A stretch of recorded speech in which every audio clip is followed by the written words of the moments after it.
يوما بعد يوم.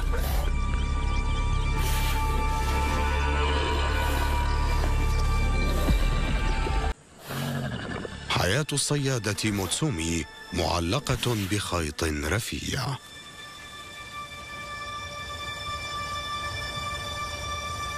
لما يقرب من أسبوعين كانت تتحرك بالكاد خلال ليالي الشتاء الباردة والأيام الجافة، وبعد ذلك ذات يوم تقف ببساطة وتتمدد وتبتعد عن مخبئها بطريقة حازمة جدا.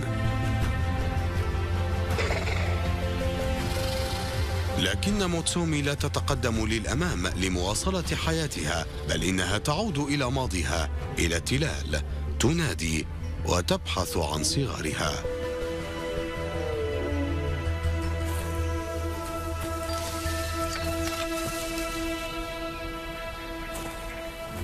بعد استعادة خطواتها لبعض الوقت يبدو أن هذه اللبؤة الوحيدة قد فهمت أخيرا. تترك هذه التلال من غير رجعة.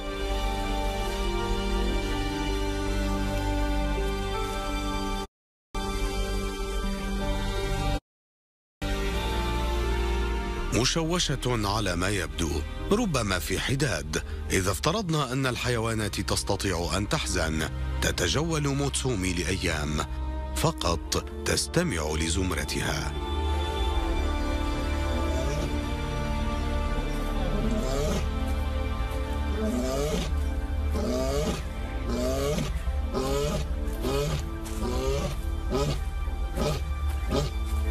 وبعد ذلك ذات يوم تأتي في نطاق زمرتها، وقد قوبلت بأسئلة فضولية لا يمكنها الإجابة عليها.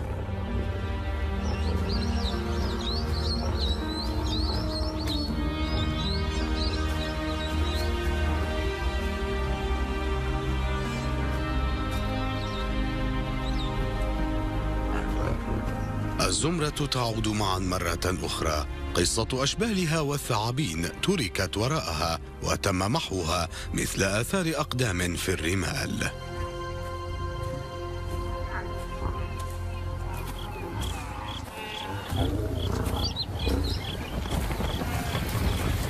لا يسع المرء إلا أن ينغمس في الإثارة المروعة للصيد. ربما يتعلق الأمر بذاكرتنا للوقت الذي مضى عندما كنا فريسة وكانت ليالينا مليئة بالقلق.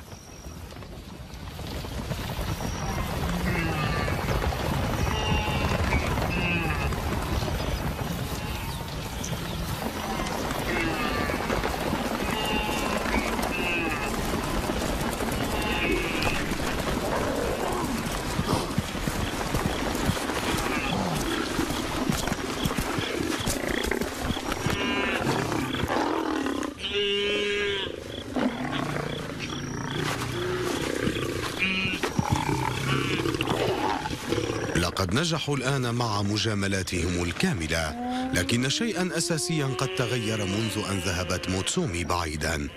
تبجح الأم ونداءات تذمر منخفضة تشجع عشيرتها.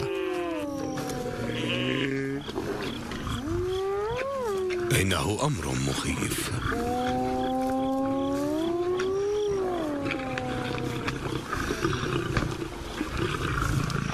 على الرغم من أن الأسود كبيرة وشرسة، إلا أن هناك شيئا مرعبا حول الطريقة التي تحيطهم فيها الضباع. شيئا فشيئا تتأرجح وتهدد. موتسومي هي أول من يهتم. يئست من استعادة قوة الزمرة على العشيرة.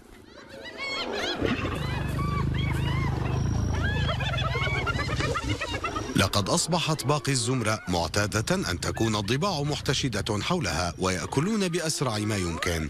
إنهم يعرفون أن المعركة على وشك أن تندلع، لكن موتسومي أول من يقفز للدفاع عنهم.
هزيمة كاملة. اللبؤات أجبرت على الاحتماء في الأشجار، يراقبون فريستهم تلتهمها الضباع.